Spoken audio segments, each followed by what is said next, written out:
Pemerintah Kota Lubuk Linggau menggelar bazar sembako murah dengan menyediakan berbagai kebutuhan bahan pokok seperti beras, telur, minyak goreng, dan lainnya dengan harga di bawah pasaran.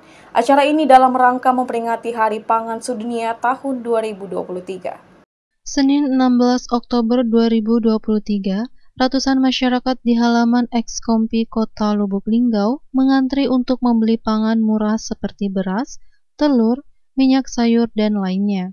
Pemerintahan Kota Lubuk Linggau menggelar bazar dengan menyediakan berbagai kebutuhan bahan pokok seperti beras, telur, minyak goreng, dan lainnya dengan harga di bawah pasaran.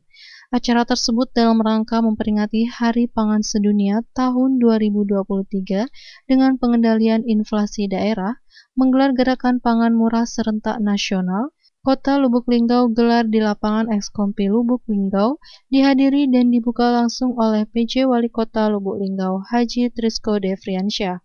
PJ Wali Kota Lubuk Linggau Haji Trisko Devriansyah mengatakan, "Alhamdulillah antusias dari masyarakat cukup tinggi karena untuk berasnya sebanyak 8 ton untuk peroperasi pasar."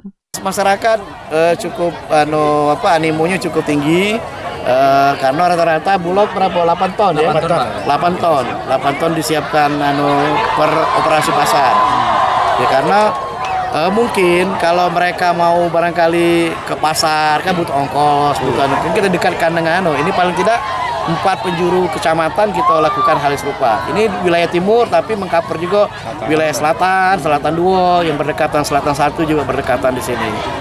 Ya alhamdulillah masyarakat ya sudah paham juga bahwa kalau setiap ada operasi pasar ya tentunya pasti harga-harganya ada subsidi, baik subsidi dari Bulog maupun secara mandiri dari distributor juga melakukan harga yang istilahnya untuk penjual lagi. Jadi bukan harga kalau dari distributor ke penjual ngambil untung lagi, tapi kami tidak tanpa langsung ke masyarakat.